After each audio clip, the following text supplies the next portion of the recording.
La première fois que je suis allée voir un psychiatre, il m'a dit: «Bah non, vous êtes pas autiste, vous me regardez dans les yeux, vous avez des amis, vous êtes assez intelligente pour avoir fait des recherches sur l'autisme, donc vous pouvez pas être autiste». J'étais en mode: «Mais» il y avait un message, c'était presque: «Ah, je t'aime, nanani nanana», et un jour après, c'était: «Tu la pire chose, au monde», ou à chaque fois que je lui disais quelque chose ou qui lui plaisait pas ou que je l'avais vexé, tout de suite, il se braquait à me faire des chantages au suicide, «Je tailler les veines, je suis en dépression à cause de toi», enfin plein de choses comme ça.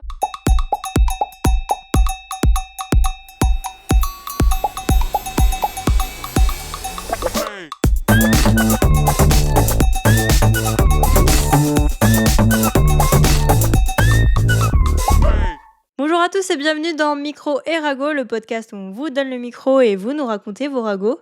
Aujourd'hui, on est avec Aglaé. Bienvenue chez Micro et Rago. Merci beaucoup. Comment tu te sens? Un peu stressée, mais ça va. T'inquiète pas, tout va bien se passer. On a en plus des petites madeleines pour manger. Du coup, Aglaé qui vient nous raconter son parcours, qui vient nous raconter aussi son amour pour la musique. Une musique qui est du coup engagée pour les causes qui te tiennent à cœur, du coup. Donc les violences conjugales, l'autisme, il y a autre chose que j'ai oublié. Les violences en général en soi. C'est ça. Si ce podcast vous intéresse, n'hésitez pas, vous pouvez aussi venir. Le fauteuil est ouvert à tous ceux qui veulent venir raconter leur histoire. Ce podcast, c'est un peu comme le podcast de Sephora ou Evie and Hope. C'est un podcast où on raconte son histoire qui malheureusement a eu des petits chamboulements qu'on aurait préféré ne pas vivre, mais on se rend pas forcément compte de ce qui se passe au moment où on le vit. Mais c'est important de se rendre compte que ce qu'on vit, si on le vit mal, c'est peut-être pas normal. Et il faut en parler pour sortir de cette situation.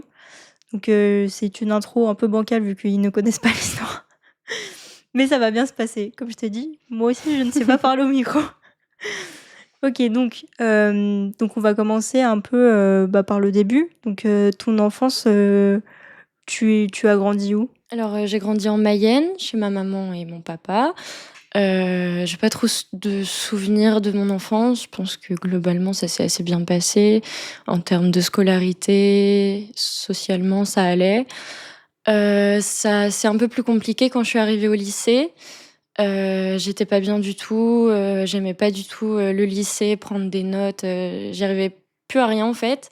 Donc j'étais vraiment pas bien. J'ai commencé à avoir des idées noires et cetera, et à me poser beaucoup de questions sur moi. Je me trouvais bizarre, je comprenais pas mes comportements et cetera, et du coup, j'ai fini par, être déscolarisée parce que j'arrivais plus du tout à l'école, et j'ai demandé à ma maman de faire un diagnostic d'autisme parce que je m'étais renseignée, de base, sur le HPI, mais en fait, en regardant des témoignages, HPI et cetera, j'ai aussi, vu des documentaires, enfin et autres, sur l'autisme, et en fait, je me reconnaissais mais 1000 fois plus, là-dedans, et du coup, c'est là que j'ai commencé mon diagnostic, heu et du coup, j'ai eu mon diagnostic quand j'avais 17 ans, et ça m'a beaucoup aidée, moi et ma famille, et voilà.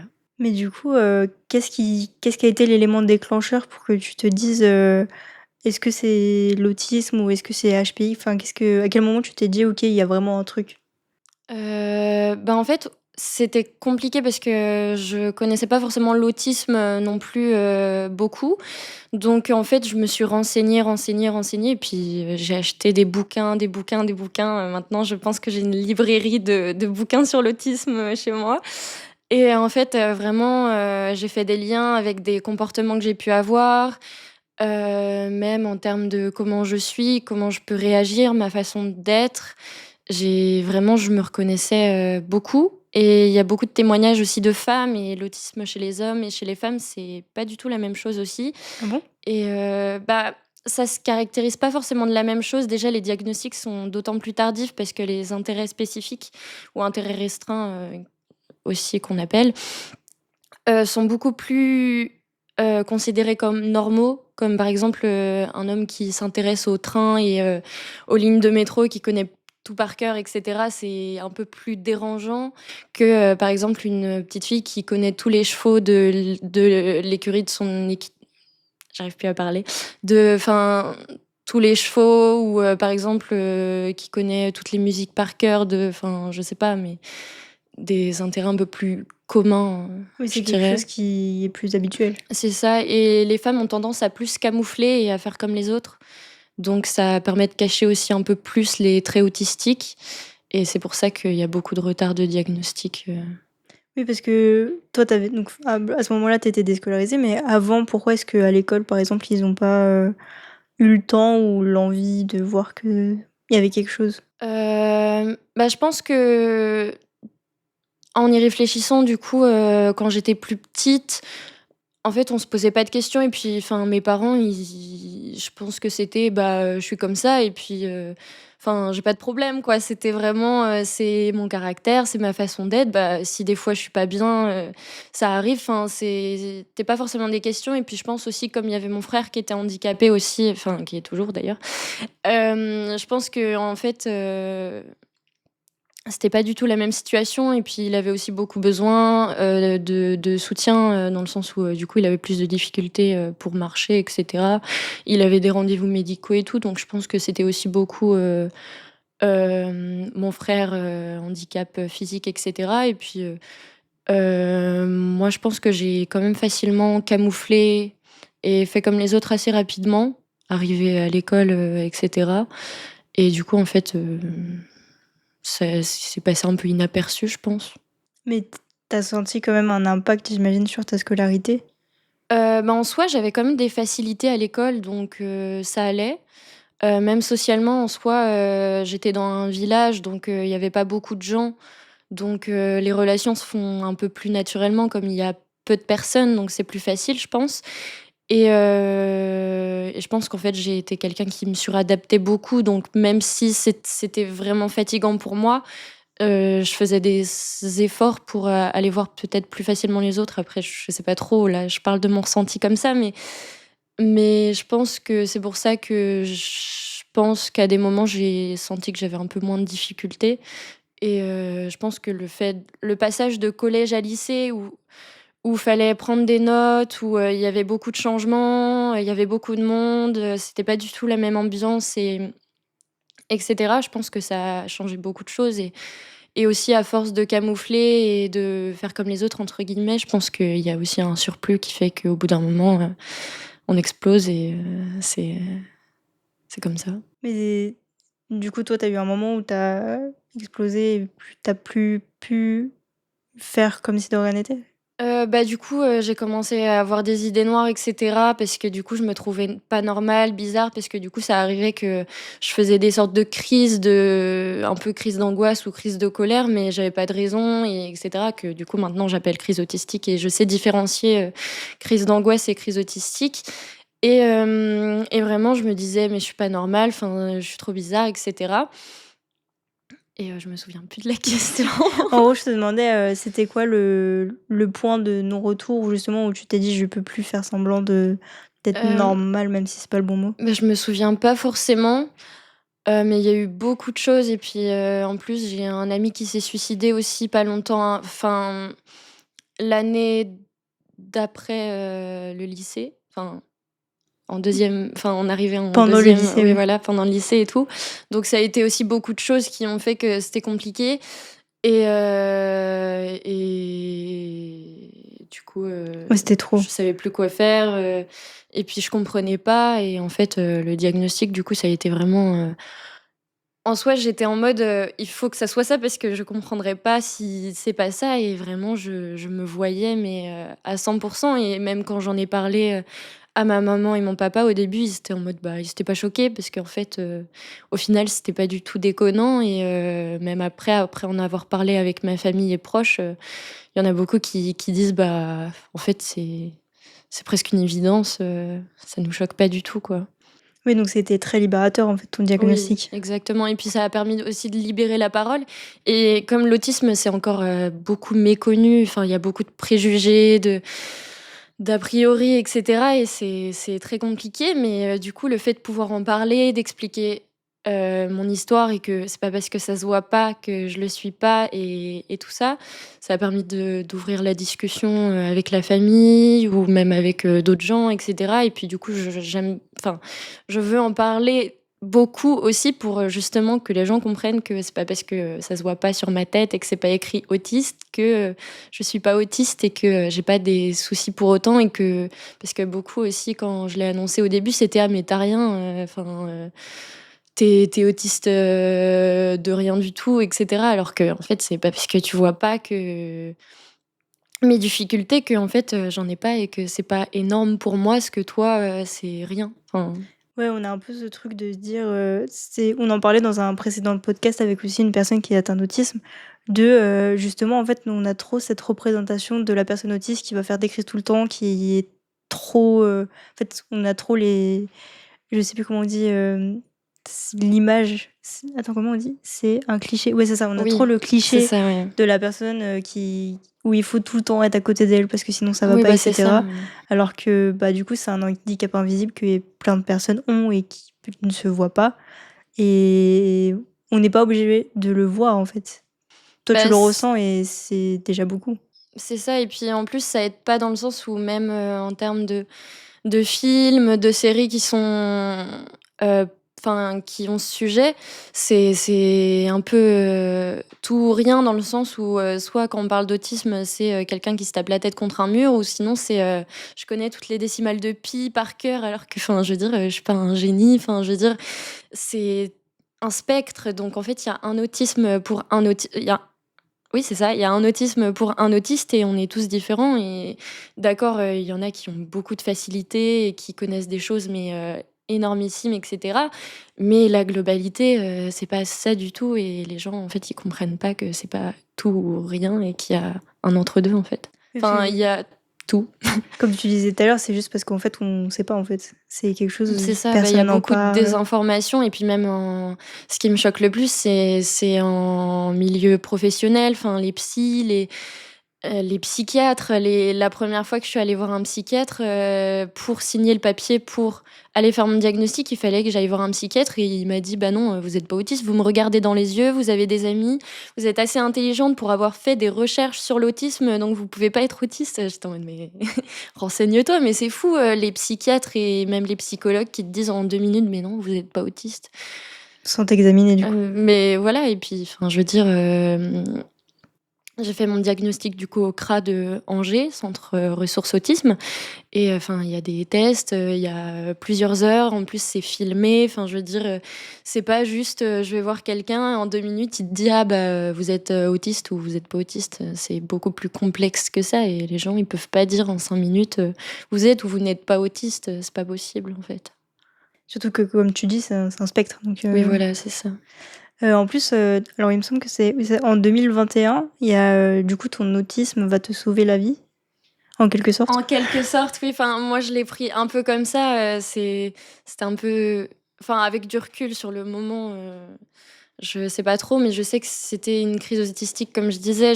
Maintenant, je sais quand je fais des crises d'angoisse et cetera et puis même, comment je suis, quand je suis en crise autistique. Donc les crises autistiques, il y a soit des meltdowns ou des shutdowns et en gros, les shutdowns, c'est, un repliement sur soi. Il y a pas beaucoup de paroles. En général, on est vraiment replié, on a du mal à bouger, à parler. C'est presque un blackout. Enfin, pas un blackout, mais je saurais pas comment C'est ton corps, expliquer. du Oui, coup, voilà, c'est qui ça et que l'autre type de crise, c'est plutôt l'explosion. C'est des cris, des larmes, des pleurs, des balancements, des autostimulations comme, par exemple, se faire du mal ou, ou pas forcément, hein, mais moi, c'est mon cas en général, c'est souvent, je me donne des coups ou, je me frotte les pieds, je me frotte les mains, je me gratte, et puis c'est beaucoup, de pleurs et je répète aussi j'ai beaucoup d'écholalie quand je suis en crise et je répète beaucoup la même chose et souvent, par exemple, la plupart du temps quand je suis en crise, c'est, «Désolée, pardon, tu m'en veux pas, j'ai pas fait exprès, c'est pas de ma faute». En général, c'est souvent ça revient comme ça et c'est plus fort que toi, du coup. oui, voilà, c'est ça et en fait, c'est incontrôlable, Après évidemment, c'est propre à chaque personne, donc là, c'est pour ma part, mais c'est ce qu'on voit le plus souvent, en tout cas en termes de crise autistique, Et donc, voilà. du coup, ce jour-là, tu en as fait une? Donc ce jour-là, j'en ai fait une, c'était, parce que du coup, j'étais avec, mon ex, toxique et j'en pouvais plus. J'étais en surdose de tout et du coup, j'ai commencé à le supplier d'arrêter et de se taire parce qu'il faisait que de me rabâcher: «Je vais me suicider» et cetera. C'est lui qui Et disait ça? oui, c'est lui qui me disait ça et du coup, j'ai fait un stop et mon cerveau, il a fait, enfin, je me suis mis à pleurer et à dire: «Arrête, arrête». Je suis descendue voir ma maman et puis je lui ai dit en boucle, «J'en peux plus, j'en ai marre» et cetera. Donc c'est une crise qui a duré 5 heures, donc c'était assez long. Ça peut durer aussi longtemps les crises? Bah, je pense que là, en plus, comme j'étais dans un environnement hyper, en mode alerte, tout le temps et cetera et je pense qu'inconsciemment, je savais qu'il fallait que, ça s enfin, pas que ça se passe, mais que fallait que ça dure dans le sens où, en fait, sinon, j'allais retourner, heu, avec cette personne et il fallait vraiment que je coupe tout et le fait d'être en crise très longtemps, du coup, ma maman m'a emmenée à l'hôpital, aux urgences et cetera parce que c'était très compliqué, puis elle savait pas quoi faire et cetera et elle comprenait pas non plus parce qu'elle avait aucune info de ce qui se passait et du coup, elle m'a emmenée à l'hôpital et puis, c'était encore période un peu covid, donc j'étais toute seule dans un box, donc de toute façon, j'allais pas me calmer parce que, j'étais Et ça dans rajoutait de l'angoisse, en fait. voilà, en plus et puis, en fait, je savais que si je m'arrêtais enfin,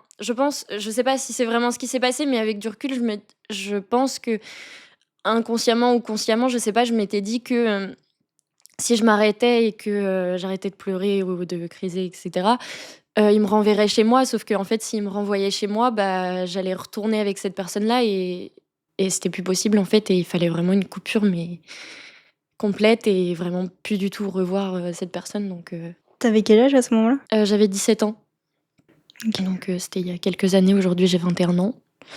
Heu, voilà, c'était en 2020-2022.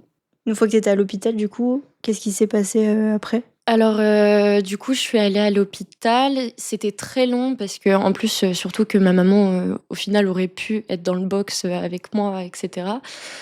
Mais comme c'était mode covid, ils ont pas voulu, fallait être tout seul et cetera. Et du coup, j'ai vu des infirmiers et cetera. Je dis beaucoup et cetera.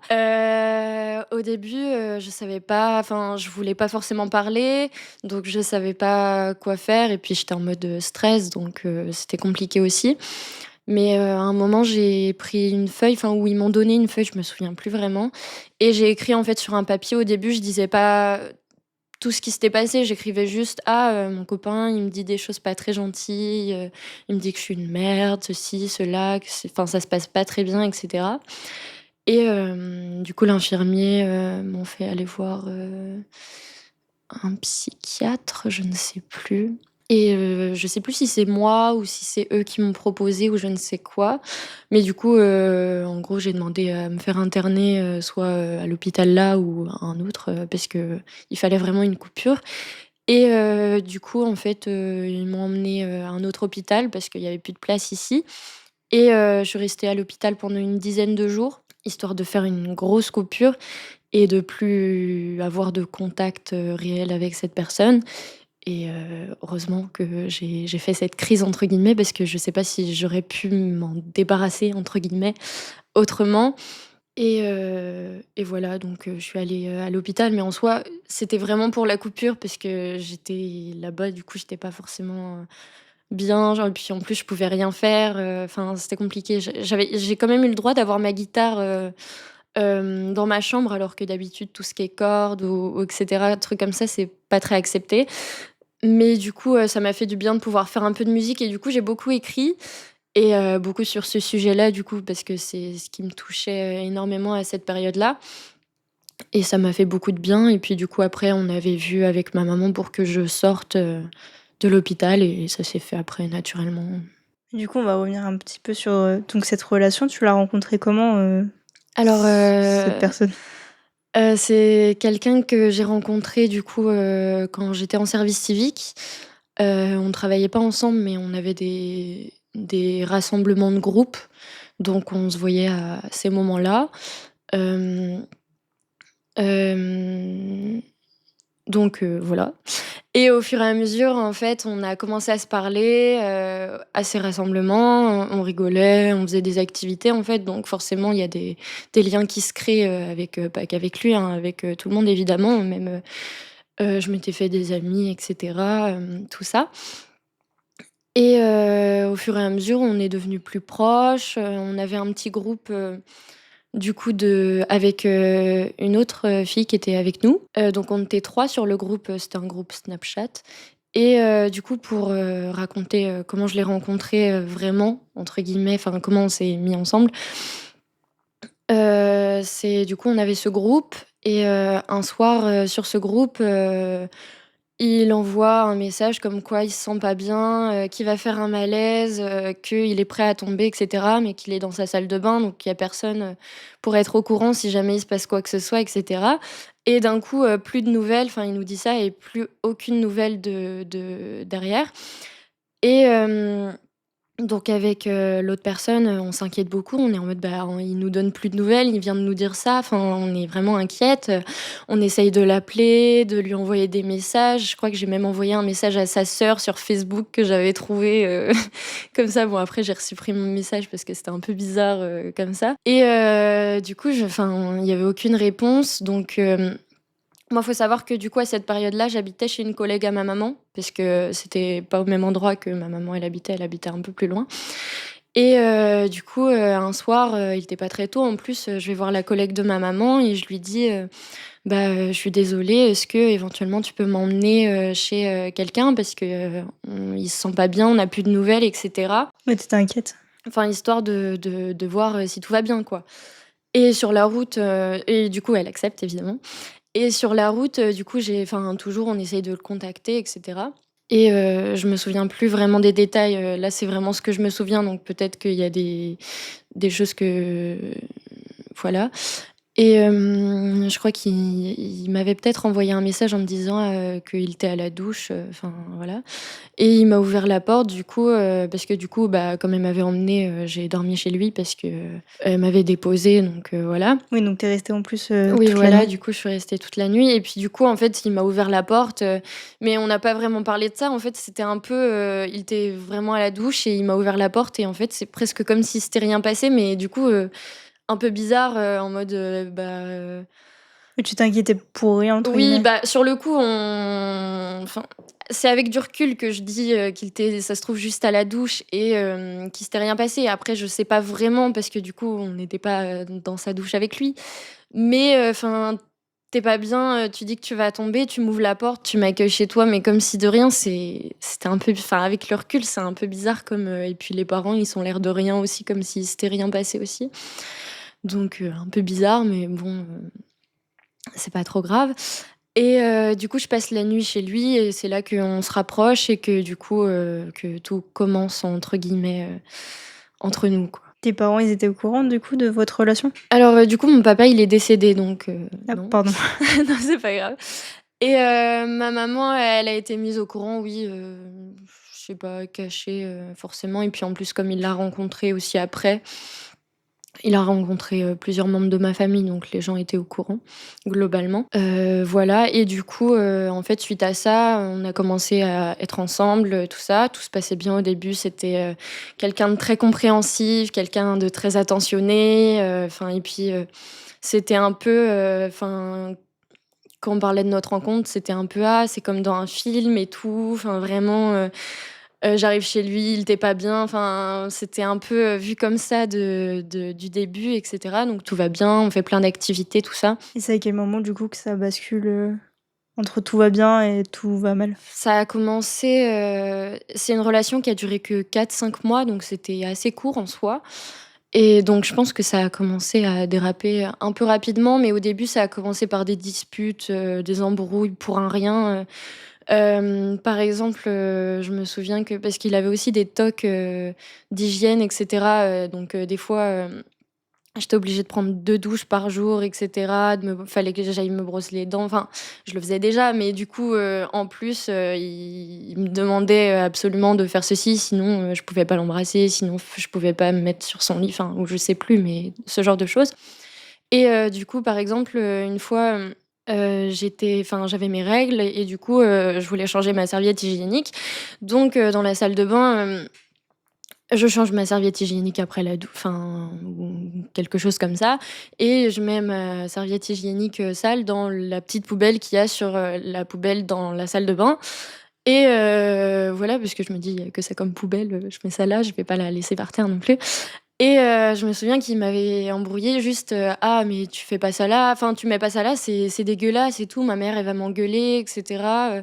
Et moi j'étais en mode: «Bah, tu veux que je la mette où? Il y a pas de poubelle dans les toilettes, il y a la poubelle de la cuisine, il y a la poubelle de la salle de bain, Oui, c'est le puis meilleur ta endroit, maman quoi. elle a eu ses règles, enfin je veux dire, c'est pas comme si, elle connaissait pas, enfin voilà, du coup, au fur et à mesure, mes serviettes hygiéniques, je les cachais soit en dessous dans la poubelle pour que personne les voie ou sinon, je les mettais dans mon sac et je les jetais plus tard, quoi. Mais c'était des trucs, un peu, idiots comme, dispute, au début où fallait pas que je l'appelle par son prénom, fallait que je l'appelle par mon cœur ou autre chose comme ça. Sinon il me répondait plus, il me regardait plus, Ah oui. des choses un peu ridicules, pour commencer. Donc ça a un peu commencé comme ça. Oui, il mettait la pression petit à petit, en fait. C'est ça,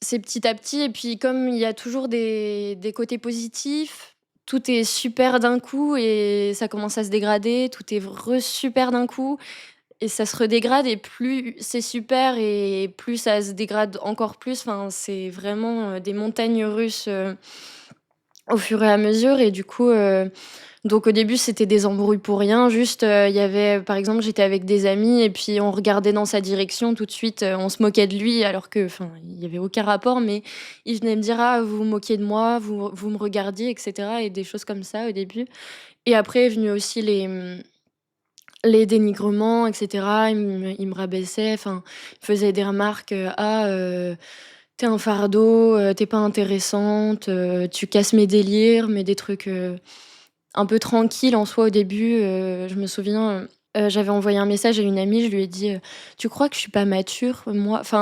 Tu crois que je suis pas mature? Tu trouves que je suis pas mature?» et cetera et elle était en mode: «Bah, non, je trouve pas» et cetera et puis j'étais en mode: «Ah, c'est mon copain qui m'a dit ça, mais bon, c'est sous le coup de la colère, il me dit des choses pas très gentilles, mais bon, c'est l'énervement donc voilà, mais je pense qu'il le pense» et cetera. Et justement, tes amis, est-ce qu'ils voyaient, ce côté-là de cette personnalité? En fait, à l'extérieur, il était un peu, je me souviens, ma maman, elle disait: «Ah, il est super je sais plus si elle avait dit ça, mais dans les messages que j'avais retrouvés, je dis à ma copine: «Ah, ma maman, elle a dit qu'il était compréhensif et tout» et en fait, de l'extérieur, rien ne se voyait. Ma nièce, elle l'adorait, mon frère, il lui parlait, même mon tonton, il lui demandait des services, il répondait aux services, mais juste après, il me faisait des remarques, en mode: «Ah ton tonton c'est un fils de pute», et cetera. Je veux dire, Ah oui, carrément. mais devant les personnes, concernées, c'était, «Oui, il y a pas de souci», et tout et très, pour que rien ne se voit en fait de l'extérieur et c'est à l'intérieur que tout était, un peu cabossé quoi. Ouais, et puis c'est toi en plus derrière qui te prenais tout. C'est ça exactement, donc un peu compliqué et en fait, du coup, au fur et à mesure, il a commencé aussi à me séparer de mes amis, donc je leur parlais moins, donc forcément, ils avaient aussi moins d'infos. Parce que, par exemple, j'avais une amie, du coup, qui travaillait avec moi, qui était, assez tactile et une fois, elle m'avait touché la main, voilà quoi et il était là à ce moment-là et il est venu me voir, il a dit: «Ah je te quitte, tu lui touches la main, tu es lesbienne, ça me dégoûte, ça me donne envie de vomir, me parle plus» et cetera. Plein de ce genre de choses qui font qu'en fait, au bout d'un moment, bah, je m'éloigne des gens aussi parce qu'en fait, la moindre chose que je peux faire, je me prends des remarques ou c'est, «Ah je te quitte» et cetera donc ça m'éloigne aussi des gens et du coup, c'est un peu dommage parce que j'étais proche de certaines personnes, à l'époque et du coup, je pense qu'à cause de ça, je me suis un peu plus éloignée alors que ça se passait bien en soi, avec ces personnes et du coup, j'avais une amie qui était un peu plus proche et je lui avais envoyé une fois un message en lui disant: «Ah, on se dispute avec mon copain» et cetera. Mais je disais pas grand-chose de méchant et il a pris j'avais envoyé ce message parce que du coup, juste avant, on s'était, disputés avec mon copain. Il était parti à la salle de bain donc à ce moment-là, j'étais en pleurs et j'envoie un message à ma copine: «On Ouais, vient de tu se juste disputer». besoin Oui, voilà, j'avais besoin de sortir. d'extérioriser ce qui venait de se passer et il est revenu de la salle de bain et puis, en colère et puis en prenant le téléphone des membres, repoussant et puis en lisant toute la conversation, en fait et cetera et il m'a fait que des remarques: «Ah, qu'est-ce que tu fais? Tu parles pas de nous, ça regarde que nous ce qu'il y a entre nous», enfin, que des choses comme ça donc à partir de ce moment-là, du coup, j'ai un peu évité d'envoyer des messages puisque du coup, j'avais peur qu'il lise toutes les conversations ou de ses réactions donc j'étais un peu, Ouais, en fait, tu t'es renfermée pour pouvoir, au mieux ne pas l'énerver, quoi. c'est ça exactement.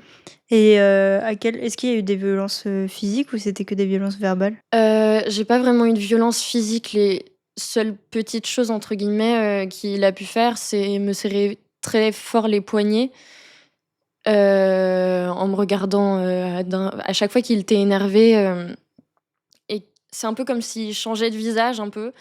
Tu as la personne très gentille et puis d'un côté, tu as vraiment, l'opposé avec un regard mais vraiment noir, ça fait presque peur en fait, tu as l'impression que c'est pas la même personne et tout et c'est arrivé qu'il me serre très fort les mains enfin les poignets du coup comme ça et des fois, du coup enfin j'étais chez lui, chez ses parents aussi parce que du coup, il habitait chez ses parents qui n'ont jamais rien vu non plus, enfin en tout cas je ne crois pas et du coup, des fois, le soir, quand on était dans son lit, il me donnait des petits coups de pied, en mode, «Ah tais-toi, tu parles trop fort», et cetera, en me disant, «Je me fais, râler dessus tous les jours par mes parents parce que tu parles trop fort le soir», enfin, ou je sais plus si mais c'était quelque chose comme ça, quoi, alors que je suis sûre que c'est même pas vrai en plus, mais je sais pas vraiment, mais en tout cas, Oui et puis c'est pas une raison pour donner des oui, coups, quoi. oui, c'était pas en soi des grosses violences, physiques, mais c'était il y a toujours un début donc je me dis déjà en 4 5 mois, il s'est passé certaines choses. Je me dis si j'étais restée plus longtemps, vraiment, je pense que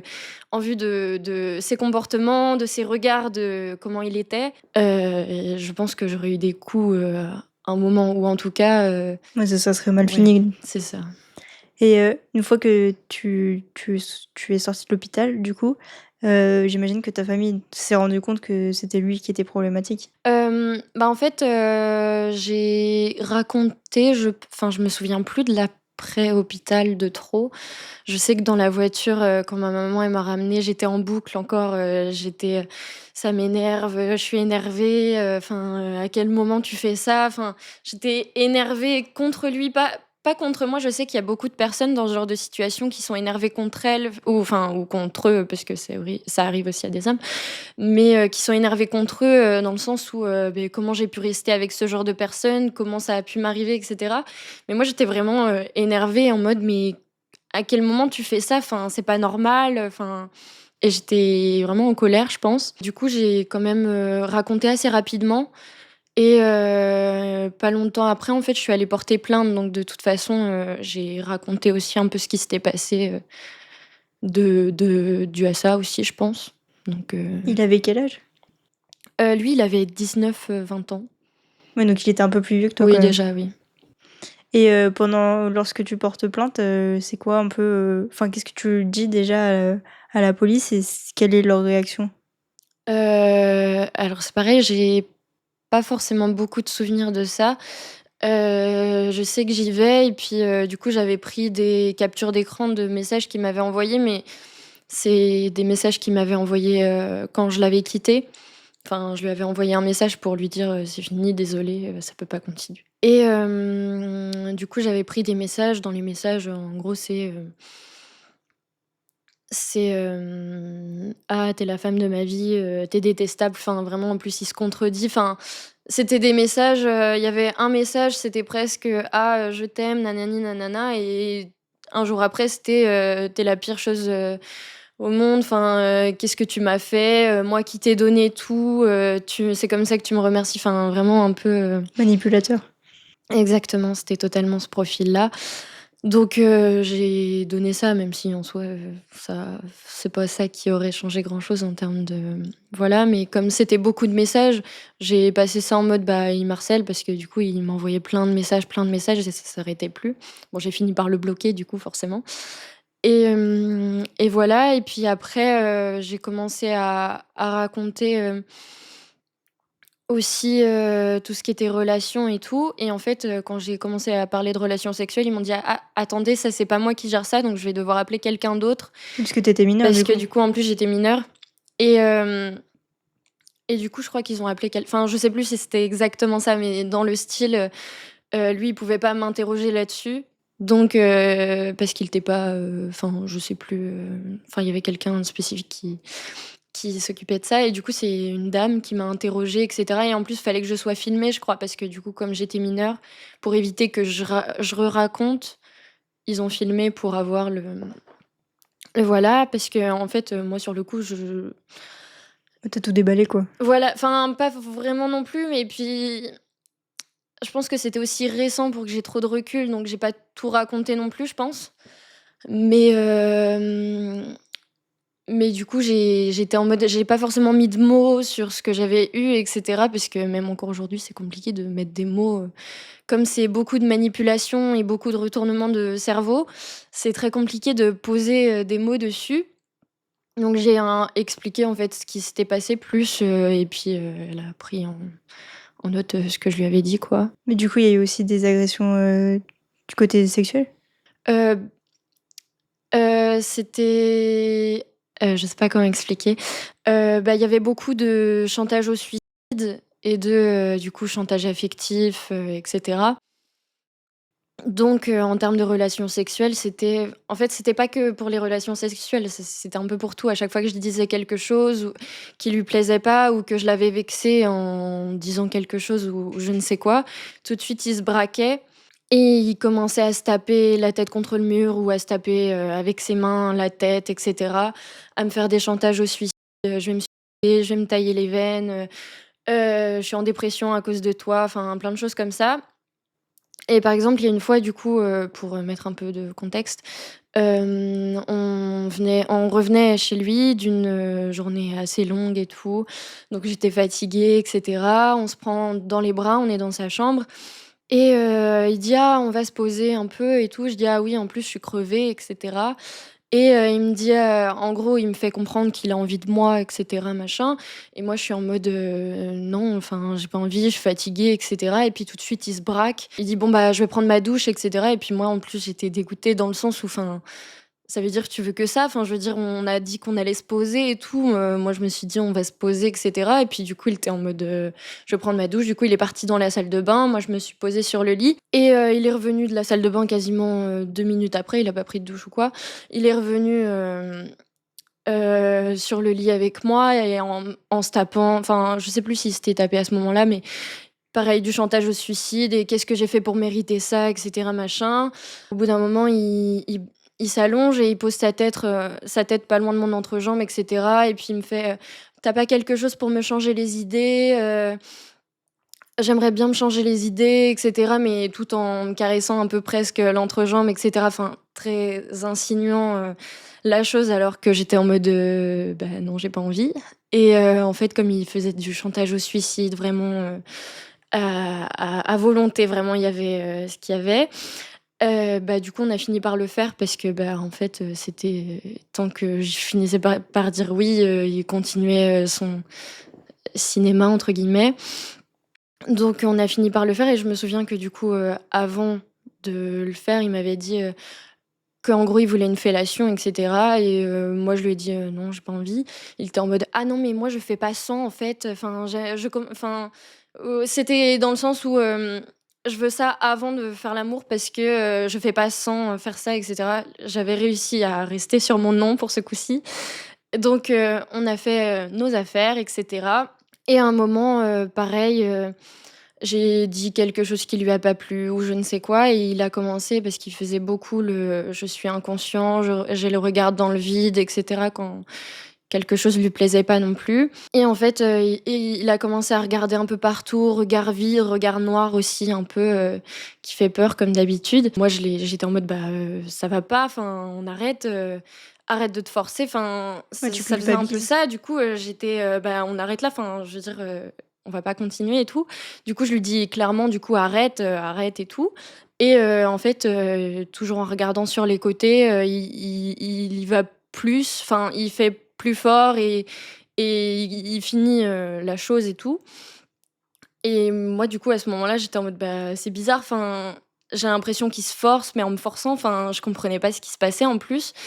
Et hem et du coup, il a fini ses affaires et cetera et puis les premières choses qu'il m'a dit, c'est, «Ah, tu me satisfais pas, ça me satisfait pas, ah, mais peut-être que c'est parce que j'ai plus d'expérience, après, enfin, ça sera toujours comme ça entre nous, c'est basique, c'est nul», enfin bref, du coup, bah, moi, j'étais en mode enfin, déjà, je voulais pas, tu m'as fait du chantage au suicide pour que je cède à tes avances et tout et puis après, tu me sors des trucs comme ça, enfin Ouais, c'est ils te retournaient vraiment le cerveau voilà, pour te exactement, donc culpabiliser. très compliqué. Il y a eu plusieurs fois où c'est arrivé plusieurs fois qu'il fasse le regard perdu et que du coup, il continue alors que du coup, je lui disais: «Bah, arrête, ça va pas donc il faut pas continuer».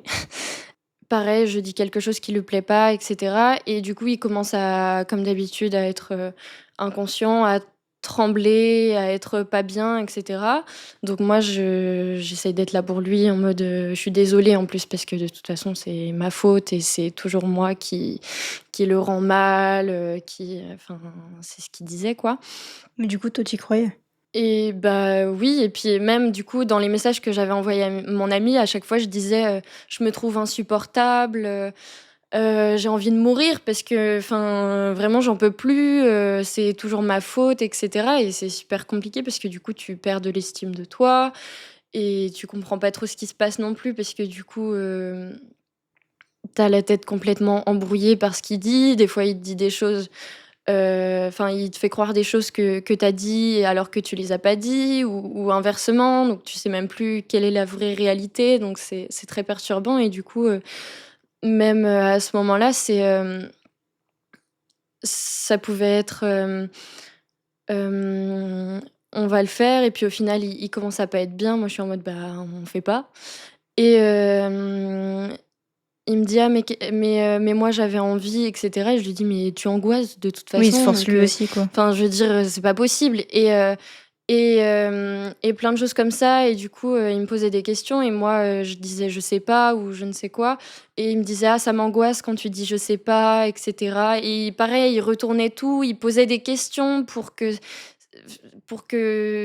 au final, je sais pas comment expliquer, c'est un peu bizarre mais par exemple, autre contexte, il me disait souvent: «Ah je te quitte» et cetera et parce que voilà et 2 minutes après, il me disait: «Mais du coup, on est ensemble ou pas?» et moi, j'étais en mode: «Bah, tu viens de me dire: "Je te quitte", donc tu viens de me quitter» et il me disait: «Ah donc tu veux plus de moi?» et cetera donc tout était retourné alors que c'est lui qui m'avait dit la chose au début et du coup, moi, je suis en mode: «Beh, je Ouais, comprends plus ce qui il se voulait passe» vraiment te donc perdre, dans ses c'est idées. ça, exactement. Il y a un moment, il y a une amie qui t'a donné un violentomètre, je sais pas si je le dis bien. Oui, c'est ça. Est-ce que tu peux expliquer ce que c'est? Alors, le violentomètre, c'est une sorte d'échelle où, il y a du vert, du orange, du rouge, un peu, comme, un thermomètre, je Oui. sais pas trop comment expliquer et dans le vert, c'est, tu es dans une relation saine, tout va bien et cetera. Le orange, c'est, ça commence à être bizarre, éloigne-toi et le rouge, c'est, il faut que tu partes, enfin, c'est le danger, reste pas là, quoi. Du coup, j'ai je par parce que du coup, je parlais quand même à une amie à ce moment-là, mais pour lui parler, c'était compliqué parce que du coup, je me connectais à un autre compte Instagram quand j'étais dans la salle de bain ou dans les toilettes ou quand il était pas avec moi pour pouvoir lui envoyer des messages et je me déconnectais à chaque fois de ce même compte Instagram pour être sûre qu'il puisse pas voir les messages parce que je savais pas comment il pouvait réagir et cetera, donc c'était même compliqué à ce niveau-là et c'était la seule personne à qui je parlais à ce moment-là aussi. Du coup, je lui racontais et plus je lui racontais et plus je me rendais compte aussi de ce qui se passait parce qu'en fait, tant que je le verbalisais pas, en fait, c'était ce que je vivais donc c'était pas non plus et puis comme tout est un peu retourné dans tous les sens, c'est difficile de se rendre compte de ce qui se passe et cetera et en fait, elle me disait: «Mais c'est une relation toxique en fait, pars» et cetera. Elle m'a envoyé des vidéos YouTube de chantage affectif, de relations toxiques et cetera et aussi du coup ce violentomètre et en fait, quand je regardais, j'étais en mode: «Bon, je suis quand même vachement dans le orange-rouge, c'est un peu, limite quoi» donc C'était très compliqué, mais en fait, je lui disais, «Mais c'est trop compliqué, j'arrive pas, c'est trop compliqué, j'ai envie de le quitter, j'ai envie qu'il me dise encore une fois: "Je te quitte"» pour réussir à dire oui, mais j'y arrivais pas et ça recommençait à chaque fois, mais c'était impossible, enfin Ouais, c'était et puis il tu y avait une trop prise. emprise qui faisait que en fait, c'était trop compliqué à se détacher et puis c'était des: «Si tu me quittes, je me suicide en plus», Oui, donc il il y était a il y a constamment dans le que chantage. des choses comme ça et du coup, c'est tu sais pas quoi faire et tu bloqué. Alors que du coup, j'avais quand même conscience que c'était pas normal, ce qui se passait et qu'il fallait que je fasse quelque chose, quoi. Mais j'y arrivais pas et j'ai mis du temps quand même, avant de m'en sortir, de ça, quoi. Du coup, le violentomètre, enfin, on va en afficher un, à l'image. Ça a permis justement à des personnes comme toi, enfin à des femmes ou même des hommes comme toi, enfin, du coup, pas comme toi. Waouh, je me suis perdue dans ma phrase. À des êtres humains comme qui étaient dans ta situation de se rendre compte qu'effectivement ce n'est pas normal et il me semble que c'était une grande campagne aussi qu'ils avaient fait ça, c'était sur les baguettes de pain ou un truc comme ça, Bah, moi, je sais que dans le village de ma maman, il y a quelques années, je sais pas si c'était l'année dernière ou l'année d'avant, ils avaient fait les sachets de pain, de Oui, baguettes, c'est ça. oui, en violentomètre et là, cette année, c'est la pharmacie qui fait, les sachets de médicaments et cetera avec le violentomètre dessus. C'est une amie qui me l'a envoyé, là, il y a pas longtemps. Je trouve l'idée en plus super parce que de toute façon, c'est le genre de choses où tu vas souvent enfin, à la pharmacie, tu es obligé d'y passer, à un moment, enfin, dans ta vie, donc Mais oui, justement, c'est une bonne idée que qu'il y ait ce truc qui a été mis en place. Toi, justement, ça t'a permis de conscientiser aussi le fait que ça soit pas normal? bah, un petit peu aussi et puis à force qu'elle me répète, aussi que c'était pas normal et puis moi de mon côté, j'ai été tombée sur une publication qui parlait de pervers narcissiques. Bon, je dis pas que c'en était forcément un parce que c'est aussi très compliqué comme, je sais que maintenant en plus on dit moins ce terme parce que ça peut être un peu utilisé à «tout va» Oui. entre guillemets.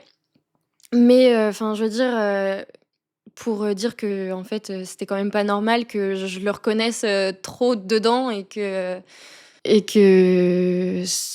Ouais, que ça te touche oui, autant, quoi. voilà, c'est ça, donc j'étais en mode bon, et je lui ai dit: «Mais j'ai l'impression que c'est un manipulateur». Elle me dit: «Oui, c'est un Oui. manipulateur». Donc Il y a quelqu'un dans les commentaires qui dit: «J'avais ça aussi», donc en parlant des violentomètres, «J'avais ça aussi dans mon université, ils avaient collé une affiche immense sur le sol». Ah oui, sur le ah sol oui, carrément. c'est C'est vrai qu'il y a malheureusement, il y a beaucoup de jeunes, en fait, qui sont pris là-dedans et en général, comme c'est les premières relations et cetera, tu sais pas si c'est normal ou pas et tu as du mal à t'en sortir, en fait. bah, c'est ça, il y a pas forcément de comparatif. Moi, c'était pas forcément ma 1re relation, amoureuse, mais c'était quand même ma première relation, enfin «vraie relation sexuelle» entre guillemets. Donc j'avais pas non plus trop de comparatifs et cetera et puis comme il y a tous les moments où ça se passe super bien, il y a aussi ce côté de c'est pas tout le temps ou bon, c'est sous le coup de la colère ou Oui, tu il va trouves pas des très excuses. bien donc peut-être que, ça s'arrangera et cetera. Donc il y a aussi ce côté-là et puis, ça peut arriver en fait à tout âge et à toute personne. Même, enfin, il y a beaucoup de personnes qui disent: «Ah mais moi j'ai un gros caractère, ça m'arrivera jamais» et en fait, tu te rends compte que c'est pas du tout le cas et qu'il y a beaucoup de personnes qui ont un fort caractère et en fait qui se retrouvent dans cette situation-là. Parce qu'en fait, tu peux t'y retrouver, peu importe, enfin, Oui, il ça y a peut pas de arriver à règle en n'importe fait. qui. C'est si la personne a l'emprise sur toi, elle a l'emprise et c'est comme ça et même si tu as un fort caractère ou tu es plus faible, c'est ça arrive, quand même malheureusement. Toi, tu as réussi à t'en défaire. Est-ce qu'aujourd'hui, tu gardes encore des séquelles de tout ça? Heu, oui et puis, d'autant plus, en fait, c'était un peu bizarre parce que du coup, après cette relation, je suis sortie avec, une autre personne. Ça s'est très bien passé, j'ai pas eu de soucis, hein et ça s'est terminé mais, pendant cette relation, en fait, j'y pensais pas forcément. J'avais pas forcément de comme on n'en parlait pas forcément non plus, il y avait pas forcément de souvenirs ou enfin, je savais ce qui s'était passé. Je saurais même décrire les faits et cetera, mais ça avait pas forcément grande importance. Enfin, si, mais pas de la même façon et en fait, quand cette relation, elle s'est terminée, en fait, tout est vraiment revenu et un peu, plus de flashbacks ou s'il y a certaines situations, qui peuvent m'y faire penser, ça peut être compliqué. Là, ça va faire 2 ans que je suis avec mon copain, actuellement là Et c'est très compliqué parce que du coup, il y a eu des histoires aussi très compliquées encore avec du coup mon ex toxique. Et des fois, je pleure pour certaines choses qui me font penser à, etc. Et il y a aussi une histoire d'agression, etc. Il m'a dit que je l'avais violée et que je l'avais agressée. Pas mon copain, Oui, oui, l'ex. l'ex toxique. Voilà. Et du coup, c'est très compliqué parce que je demande souvent à mon copain, «Je t'ai agressé, est-ce que, tu bien consentant?» et cetera. Enfin, ce genre de choses, alors que je sais que oui, enfin et je veux dire, voilà. Mais du coup, en fait, comme il y a eu toute une manipulation et tout un beaucoup de mensonges sur beaucoup de choses, là, ce qui est compliqué, c'est ce genre de choses où, par exemple, une fois, il s'était pris une amende parce qu'il roulait trop vite. Du coup, il y avait les flics et Ton copain actuel? oui, mon copain. Et il du coup, il s'était fait arrêter et cetera. Et du coup, voilà, ça arrive, il roulait un peu trop vite et tout. Et en repartant, je crois que je me suis mise à pleurer et tout. Je lui ai dit, «Je suis désolée, je suis vraiment désolée, tu m'en veux pas, t'es pas énervé, t'es pas énervé et tout». Mais je pense que c'était dans le sens où, je sais pas si c'était forcément conscient ou inconscient, mais dans le sens où, l'autre il m'aurait fait tout un cinéma d'énervement pour, des petites broutilles, des petites choses comme ça que du coup, en fait, quand il y a quelque chose de qui peut mettre quelqu'un en colère, ça peut arriver et cetera, ça m'a mis dans un état de: «J'ai pas envie que tu sois en colère» et cetera, enfin, je sais pas trop Oui, comment il te expliquer, reste des mais traumatismes, en fait. oui, voilà, c'est ça. Et c'est compliqué après pour d'autres choses aussi, même, dès que quand quand il va pas bien ou même, quand quelqu'un va pas bien, après plus, du coup avec la personne avec qui je suis, tout de suite je suis un peu en mode alerte parce qu'en fait à chaque fois que j'étais avec l'autre et que, il allait pas bien, c'était tout de suite du chantage au suicide, du «je me tape la tête», et c'est très compliqué. Enfin je veux dire, voilà. Et puis après il y a tout ce qui est flashback et souvenirs. Enfin, ce qui m'a aussi marqué, du coup, c'est l'histoire de que qu'ils me disent, que je l'avais violée et agressée et cetera. Je pourrais vous expliquer en fonction de si on a le temps ou Ça, pas. c'était, après, du coup, que tu sois partie? Non, c'était avant. OK. C'était pendant et après. Et puis toute une histoire de, bah, du coup, il prenait des couteaux des fois pour, faire genre qu'il allait se couper. C'est arrivé plusieurs fois qu'il prenne mon bras pour s'étrangler avec, enfin plein de choses comme ça qui sont assez violents. Et enfin quand t'es dans ce genre de situation, tu comprends pas. Et enfin quelqu'un qui prend un couteau devant toi et tout, tu en mode, «Calme-toi», enfin c'est un peu délicat. Et puis enfin, il y a ce genre de choses qui restent quand même, assez, dans la tête. Oui, c'est marquant. Oui, voilà, c'est ça. Mais du coup, le fait enfin, il disait que enfin, désolée, je vais revenir Pas sur de le fait que tu problème. disais, enfin, qu'il disait que tu l'avais fait. Du coup, comment est-ce qu'il peut dire ça alors que c'est j'imagine, en tout cas, que c'est faux? Alors du coup, pour mettre, en contexte, ce qui s'est passé, c'est que bon, déjà les relations sexuelles, la plupart du temps, j'avais jamais envie. Même je pense qu'à ce moment, enfin, vraiment à cette période-là, j'étais en mode: «Mais ça se trouve, je suis asexuelle», enfin, je veux dire, j'ai jamais envie de lui, enfin, je suis en Oui, vu mode, le contexte en même temps. voilà, déjà vu le contexte. Et puis, je lui disais tout le temps que j'avais mal au ventre pour éviter, ou des fois je disais: «Ah, j'ai mal», enfin, plein de choses comme ça pour éviter, même si bon, ça se faisait quand même. Et donc la fois où il m'a dit que je l'avais violé, c'était, en gros, il avait initié, le départ de l'acte. Et après, je me suis mis sur lui et cetera. Et enfin, on avait discuté, tout allait bien. Enfin, «tout allait bien» entre guillemets. Pour le coup, il y avait pas forcément eu de chantage de suicide ou quoi, à ce moment-là. Et du coup, je me suis mis sur lui et du coup, on a fait nos affaires comme d'habitude, en fait. Et voilà.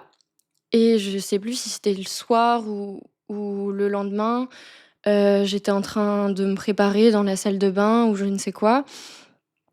Et à un moment, il arrive dans la salle de bain et il me dit, en rigolant, «Ah ah ah, tu m'as violée», Ah, c'était un jeu pour lui? je sais pas, mais du coup, au début, j'ai pas compris déjà ce qu'il m'avait dit. Enfin, il arrive dans la salle de bain, il me dit quelque chose comme ça et il me dit: «Ah ah ah, tu m'as violée» et cetera, et puis moi je comprends pas déjà, je lui demande de répéter ce qu'il a dit parce que je suis en mode, c'est bizarre là ce que tu me Oui, c'est sors une en rigolant accusation, en ça. plus. Enfin, je veux dire, au début, je me disais: «Bon, il rigole, c'est bizarre en plus, il me dit ça là sous le ton de la rigolade, c'est une mauvaise blague, un peu mal tournée», je sais pas, et enfin, je lui dis: «Mais tu te rends compte?» Enfin, du coup, il m'a dit: «Oui, tu m'as violée, j'étais inconscient, je dormais et cetera», et je lui dis: «Non mais enfin, tu te rends compte de ce que tu dis? C'est vraiment super grave en fait, tu peux pas dire ça, enfin, c'est c'est c Oui, c'est c'est pas une grave, blague, quoi. enfin vraiment c'est pas une blague». Et j'étais en train de lui dire: «Mais c'est pas une blague, enfin, tu peux pas rigoler là-dessus, enfin c'est» j'ai vraiment pas compris, et puis il était en boucle sur le je dormais, j'étais inconscient et cetera, et le coup de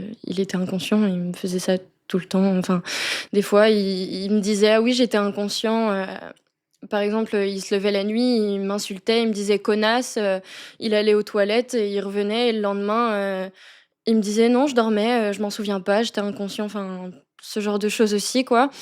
C'est de la manipulation, quoi. Exactement, et en fait, du coup, il m'a dit ça une fois et moi, j'ai pas compris, mais du coup, c'est passé, et du coup, il me ressortait tout le temps: «Ah mais c'est vrai que je pourrais aller porter plainte, ah mais en fait, c'est vrai que tu es violée, tu sais?» Enfin, et du coup, ça mettait une pression, énorme, alors que, enfin, je savais ce qui s'était passé, et enfin, je veux dire, je suis pas folle, enfin, je veux dire, tu m'as parlé, on a communiqué, enfin, je suis pas, Oui, en fait, hem il en a profité pour garder c'est encore une ça, emprise sur toi. exactement, et en fait, ce genre de choses, parce que du coup, il y a eu une autre fois où, en fait, je dormais et d'un coup, c'était chez moi cette fois-ci, et d'un coup, il me réveille et il me dit: «Ah, tu m'as agressée, tu m'as agressée, tu m'as agressée», et il m'a dit qu'en gros, je l'avais agressé et cetera, et alors que, enfin, je veux dire, en plus, je dormais, c'est impossible d'agresser quelqu'un quand tu dors, enfin, c'est physiquement, c'est voilà, et là, c'est d'autant plus perturbant dans le sens où, en fait, comme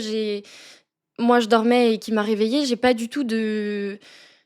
Oui, tu as aucun élément j'ai de aucun élément, dans ma tête. Du coup, j'ai juste ce qu'il me dit en tête, alors que techniquement, c'est pas, je sais que c'est pas possible et je sais que c'est pas vrai non plus. Mais en fait, comme j'ai que ça en tête et qu'il l'a rabâché, qu'il l'a redit et cetera, c'est compliqué de se dire: «Beh, en fait, ça se trouve», enfin, ouais, de remettre tu en te poses des question. questions, tu Ouais. te dis: «Mais en fait, ça se trouve, peut-être que je m'en suis pas rendu compte», enfin, alors que non, et puis, enfin, je sais que c'est pas arrivé, que je l'ai pas violée, je l'ai pas agressée, mais Oui, il t'a persuadé que c'était c'est possible. ça, et puis, en fait, pour la deuxième fois, en fait, c'est vraiment, je me suis réveillée sur le coup et j'ai que lui en train de m'engueuler, pareil, enfin, En plus, c'est le brutal comme même réveil. cinéma que d'habitude, en fait, et c'est compliqué de pas se dire, et puis surtout que c'est quelqu'un qui retourne beaucoup la tête, donc en fait, un moindre chose te fait penser que, en fait, ça se trouve, j'ai dit quelque chose, ça se trouve, j'ai fait ceci, enfin, et c'est très compliqué. C'est pour ça, que du coup, là, depuis un certain temps, à chaque fois, je dis à mon copain, «Je t'ai pas agressé, je t'ai pas agressé», et cetera. Oui, parce que de toute façon, tu te reconstruis, en fait, tu d'avancer, quoi. C'est ça, et c'est un peu compliqué. Tu t'es réfugié dans la musique. Tu as écrit une musique qui s'appelle, Le Voleur, si je dis pas de bêtises? Quand j'ai fini cette relation, j'ai d'abord écrit une musique qui s'appelait «Le voleur», qui du coup expliquait un peu, ce qui s'était passé. De base, je chante, mais là, comme c'était quelque chose qui prenait beaucoup de place et beaucoup d'espace, j'ai fait plus, type slam. Donc pour mettre plus de mots, pour, mettre plus le point sur le texte. Donc j'ai fait un premier slam qui s'appelait «Le voleur», et là, ces derniers temps, j'en ai fait un autre du coup, qui s'appelle «L'autre», puisque du coup, pour moi, ça semblait évident dans le sens où, en fait, du coup, maintenant quand j'en parle, je dis «l'autre», parce que je pense que aussi les gens dans ma situation ont besoin de dépersonnaliser la personne en question, donc Même, par exemple, les gens qui disent, «C'est mon géniteur» au lieu de «C'est mon père», le fait d'enlever Ouais, ce tu le lien lien, ouais. d'attachement, ça je pense que ça aide aussi pas mal et en fait, du coup, j'ai écrit l'autre et c'est je pense, le titre là qui me tient un peu «plus à cœur» entre guillemets et du coup, je l'ai écrit suite à, du coup, une conversation qu'on a eue, avec mon copain qui me disait: «Mais en fait, c'est du viol ce que tu as eu. Enfin, tu t'es fait violer et cetera». Sauf que moi, j'ai du mal à pouvoir mettre ce mot parce qu'en fait, comme c'était des retournements de situation et des au final, je dis oui ou je cède ou il se passe ce qui se passe parce qu'il y a eu ce chantage, il y a eu ces menaces, enfin, ou ces choses. Tu dis pas forcément clairement non et du coup, c'est un peu perturbant le fait que, du coup, ça soit pas, assez clair pour, pouvoir dire: «Ah bah, je me suis fait violer», comme quelqu'un qui enfin, Oui, ou c'est quelqu'un qui se fait agresser dans la rue, oui, voilà, c'est ça, alors qu'en fait, c'est tout autant un viol, évidemment, mais le fait de dire et puis en plus soi-même, c'est d'autant plus compliqué, je pense, parce que quand ça touche quelqu'un d'autre, c'est plus facile de dire: «Bah, ah si, ça c'est du viol, tu t'es fait violer» et cetera. Mais quand c'est ton histoire et c'est ton agression, du coup, c'est très compliqué. J'ai une cousine qui a vécu, le même genre de choses, qui disait qu'elle avait mis 10 ans à dire qu'en fait, elle s'était fait violer, mais c'est un fait aussi et du coup, on a eu cette discussion et même encore aujourd'hui, j'ai du mal du coup à dire ça. Mais, je l'ai écrit enfin, j'ai écrit mon slam pour pouvoir vraiment dire aussi ce que j'avais aussi du mal à dire, en «en vrai» entre guillemets, alors que je le dis quand même, mais le fait que ça soit un texte ouais, c'est un peu, dans ta bulle, en oui fait. voilà, c'est ça, donc c'est pas la même chose et c'est plus facile et puis le fait de passer mon message par, un slam, une chanson, c'est plus facile de le partager. Ça fait moins je raconte mon histoire, c'est trop personnel, ça fait un peu moins personnel même si ça l'est et c'est plus rassurant je pense aussi. Du coup ah, wow, attends, il y a un commentaire qui dit, «Il doit aller OK, il y a quelqu'un qui dit qu'il veut ton ex, enfin l'autre du coup, devrait aller consulter un psy». Et il y a un autre commentaire qui nous dit: «Tout comme l'autisme dont tu parles au début, on est trop habitué à entendre des viols violents et choquants alors que tu peux être amené à minimiser. Un autiste reste un autiste, un viol reste un viol, qu'il soit violent ou pas». C'est ça exactement, je suis totalement d'accord. Merci pour les commentaires. Moi, ce que j'allais dire, du coup, c'est que, donc là, au moment où on parle, ton slam n'est pas encore sorti. Quand la vidéo sera sortie, ça sera sorti. Donc nous, on mettra en description, pour ceux qui veulent l'écouter parce que, du coup, elle a une très belle voix. C'est vrai que, du coup, pour le coup, donc j'ai entendu, tes musiques et tout ça. Tu as vraiment une très belle voix et ça t'a aidé de chanter? Bah, ça m'a aidée à la fois pour du coup, cette expérience, compliquée et à la fois, pour, l'autisme parce que du coup, comme en plus j'ai du mal, à m'exprimer quand même, enfin, on dirait pas forcément là, mais, en règle générale, je trouve que j'ai quand même du mal à m'exprimer même si ça va de mieux en mieux au fil des années et le fait de pouvoir écrire, dire avec d'autres mots, mais un peu plus poétiquement, mais en disant quand même clairement les choses et cetera, ça permet de vraiment libérer et puis en fait, c'est aussi un peu, mon intérêt, en tant qu'autiste aussi, donc forcément, voilà. Mais c'est vraiment ma bulle et je me sens vraiment bien et en fait, c'est vraiment ce que je veux faire à 100 et pouvoir, là, par exemple, mon slam de l'autre, pouvoir le faire pour moi, parce que du coup, c'est quand même ma thérapie avant tout et je l'ai vraiment écrit pour moi, mais pouvoir le partager et en fait, déjà avant même là, il va être posté bientôt, mais avoir déjà eu des retours de personnes qui ont vécu les mêmes choses ou dans le même style et cetera, c'est aussi, bah, j'aide un petit peu aussi ou ça permet d'écrire des mots pour d'autres qui ont du mal à forcément poser les mots et puis même pour l'autisme, c'est pareil. J'ai eu tellement de retours aussi par exemple, il y a même quelqu'un une fois qui m'a dit: «Ah, bah, grâce à ce que tu as écrit, j'ai pu reprendre contact avec, ma sœur parce que j'arrivais pas à la comprendre et cetera et c'était compliqué et merci parce qu'en fait, ça a permis d'aider et même si c'est à petite échelle parce que j'ai pas une communauté non plus, énorme mais c'est pas le plus important et du coup, ce qui importe, c'est que les gens du coup, ils peuvent quand même être un peu aidés d'une certaine manière, même si c'est pas une aide,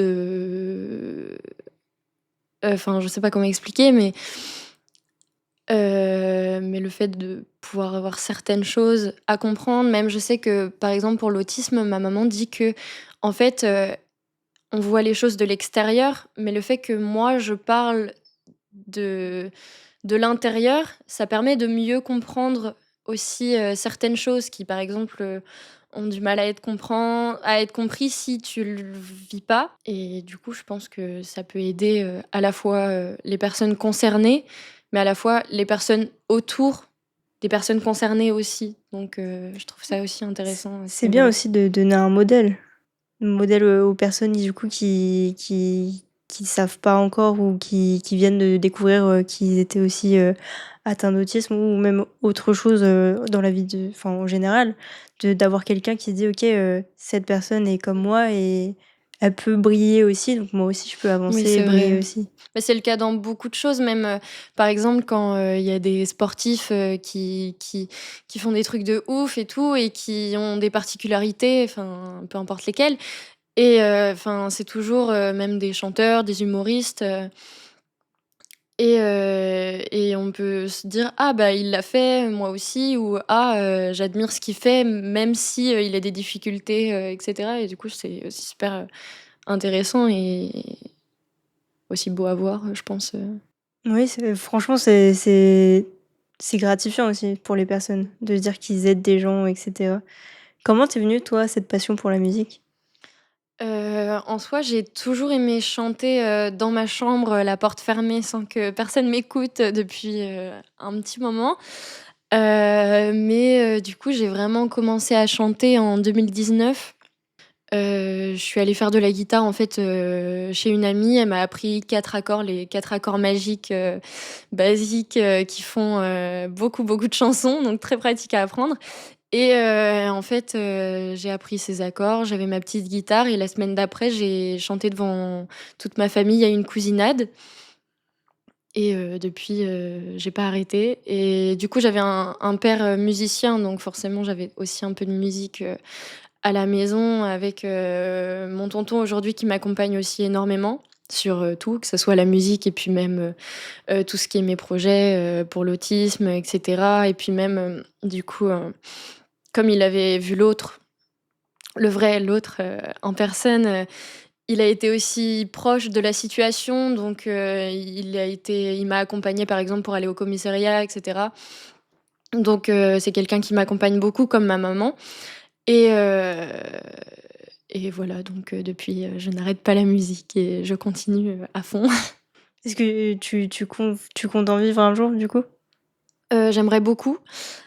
Pour l'instant, je n'ai pas le statut intermittent du spectacle, parce que c'est quand même compliqué à avoir et comme j'ai un répertoire assez mélancolique, et cetera et voilà, faut que je trouve aussi mon public et les endroits appropriés à ce que je fais, donc c'est aussi pas le même enfin, je pense que c'est un peu plus compliqué dans le sens où, par exemple, les bars à fêtes, ou, les guinguettes, je peux en faire, mais c'est moins mon répertoire et moins ma personnalité, enfin, mon univers aussi, donc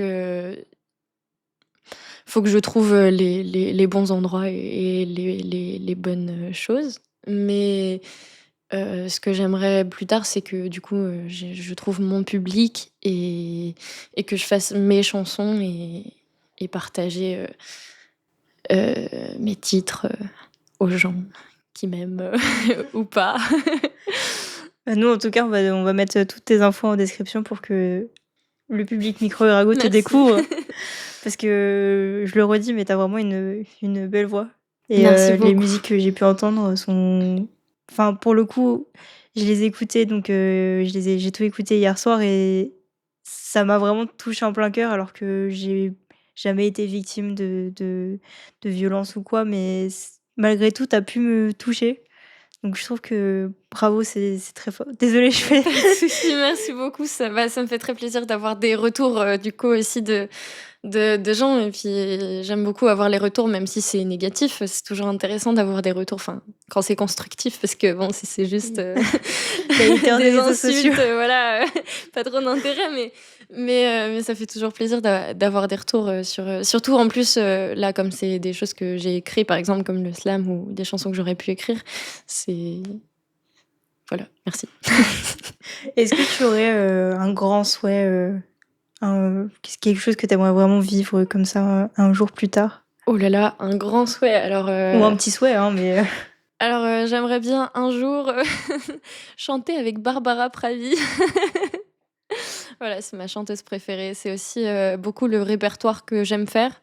Donc, là, c'est la première chose qui m'est venue, mais en soi, il y a d'autres choses, je pense que j'aimerais faire, mais là, c'est en termes de musique et les textes, et la personne. Voilà.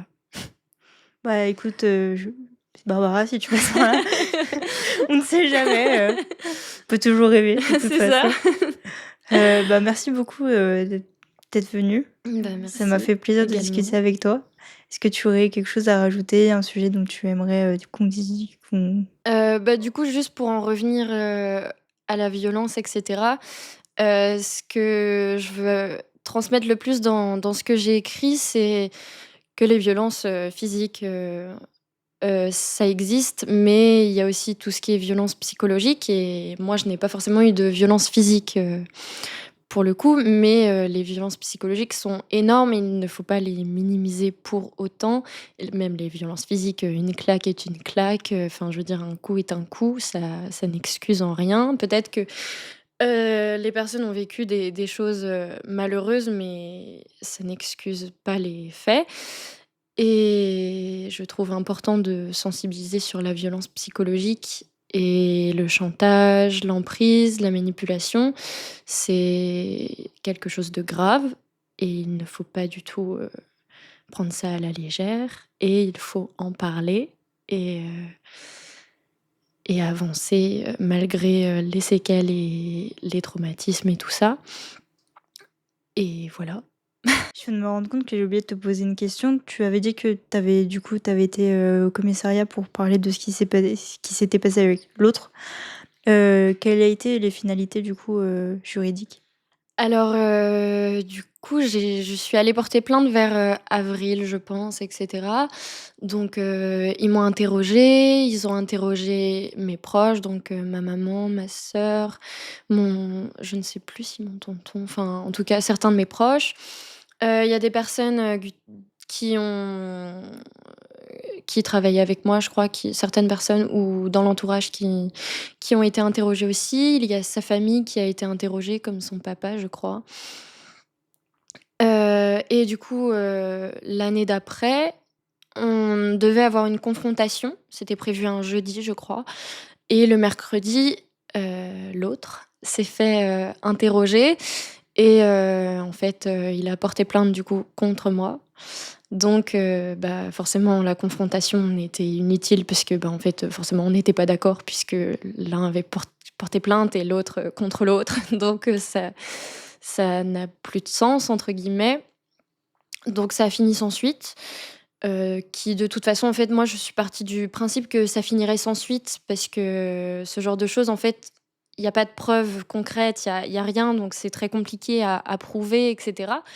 Mais du coup, je partais dans le sens où je savais que ça allait partir sans suite, mais je le faisais vraiment dans l'optique de, enfin, je suis restée 4, 5 mois avec cette personne. S'il y a quelqu'un, peut-être après ou même si c'est dans 10 ans, enfin, je ne sais quand, qui vit la même chose avec cette personne ou je ne sais quelle situation qui peut ressembler de près ou de loin à ce genre de choses, qui retourne porter plainte, il y a déjà une trace et du coup, ça ne peut qu'aider. Pareil, s'il y a pas forcément de preuves réelles, le fait qu'il y ait déjà une plainte Auparavant. auparavant, ne peut qu'aider aux plaintes qui peuvent suivre, s'il y en a d'autres évidemment Et je trouvais ça important. C'est pour ça aussi, si vous êtes, victime de ce genre de choses ou de n'importe quelle chose, je trouve ça important, même si c'est compliqué. Et évidemment, c'est si les personnes ne veulent pas aller porter plainte ou si elles le veulent, c'est vraiment propre à chacun aussi, hein, évidemment, et ça dépend de chaque histoire. Et moi, j'encourage quand même à le faire, même si ça peut être compliqué et il y a forcément beaucoup de plaintes qui finissent sans suite, mais dans le sens où il y a quelque chose qui est marqué, il y a un dossier et si jamais il y a quoi que ce soit d'autre, même si c'est pas ça, même si c'est juste, quelque chose de bidon, enfin, je sais pas, mais au moins il y a déjà Oui, ça existe, il y a une oui, voilà, trace. c'est ça, il y a une trace et j'aurais peut-être pas fait ça «pour rien» entre guillemets et même si ça a fini sans suite, peut-être que dans 20 ans, 10 ans, il y aura, quelque chose ou pas, mais je trouvais ça important de le faire quand même, dans ce sens-là. C'est très courageux déjà de l'avoir fait. Parce que c'est pas simple de tout déballer devant la police et cetera. Mais justement, il y a des numéros à rappeler. Il y a le 3919 qui est le Violence Femmes Info, qui, si vous avez besoin d'aide, vous pouvez appeler et il y aura toujours le 17, donc la police et gendarmerie. Si vous êtes en situation de danger, n'hésitez pas à appeler ces 2 numéros, il y a des gens pour vous aider. Là, il y a des situations où c'est classé sans suite, mais il faut sortir de cette situation quoi qu'il arrive. Et Heu, aussi le 114, je crois, pour les personnes sourdes, malentendantes ou, oui, il me semble qui ont que des alors on va voilà. revérifier, Mais je je crois que c'est le mettrai 114 sur pour le oui, c'est vrai qu'on pense pas assez, bah, même dans ces situations, même quand on fait de la prévention, on pense pas aux personnes qui ne peuvent pas, juste parler ou Mmh. téléphoner. Merci pour ton intervention, très bonne intervention. Et puis, beh, du coup, je te remercie encore une fois d'être venu, ça m'a fait vraiment plaisir. Bah, moi aussi, merci C'est des beaucoup. sujets, encore une fois, importants parce que, bah, quand on est dedans, on se rend pas forcément compte que c'est pas normal ou alors, bah, on a du mal à sortir et c'est bien de savoir qu'on n'est pas seul et que d'autres personnes en sont sorties et que, bah, enfin, c'est pas il suffit juste parce que c'est compliqué quand tu es sous l'emprise. C'est plus facile de parler quand tu es pas sous emprise, hein, bien évidemment, mais il faut, déjà, je pense que se rendre compte que c'est pas normal, c'est un premier pas Oui, et c'est exactement. un bon premier pas déjà. Déjà prendre conscience que c'est pas normal et que c'est limite ou que ça devient bizarre. Déjà à la première action, Oui, en c'est ça, fait, suivre son instinct. il faut commencer à se dire: «Non, c'est pas normal et je suis pas censée rester dans ce genre de» il y a pas de «cette personne va changer» ou «ça va mieux se passer» à partir du moment où il y a un une faille, à tout moment, la faille peut renaître, même si c'est pas tout de suite. Si ça a déjà eu lieu, il peut que y avoir, d'autres failles et ne pas aggraver la situation, alors, partir avant qu'il soit trop tard puisque malheureusement, il y a beaucoup de féminicides et de femmes aussi qui peuvent se suicider ou se faire tuer parce qu'elles n'ont pas pu partir, avant et je sais que c'est très compliqué et tout mon courage, aux personnes, qui sont dans cette situation-là quand même. Ça sera le mot de la fin, le courage avant C'est tout. ça. Bon courage à toutes les personnes qui sont encore dans cette situation et qui ont encore un long chemin avant de sortir surtout de cette situation. Merci à tous de nous avoir suivis. C'était un alors il y a quelqu'un qui confirme que c'est bien le 114 du coup le numéro, Merci. merci merci à ceux qui nous écoutent. Heu, Merci à tous ceux aussi qui nous suivent et qui s'abonnent. Si vous n'êtes pas encore abonné, n'hésitez pas, enfin là, il y a le truc qui s'affiche, mais vous pouvez vous abonner sur Instagram, TikTok, Facebook, Twitch, YouTube et toutes les plateformes de streaming audio. N'hésitez pas à nous écouter, on est un podcast, toutes les semaines. Ça sort tous les samedis à 18h. Donc n'hésitez pas à vous abonner et grand merci à tout le monde. Grand merci encore à toi Aglaé Merci également. et on vous souhaite un bon week-end. Au revoir tout le monde.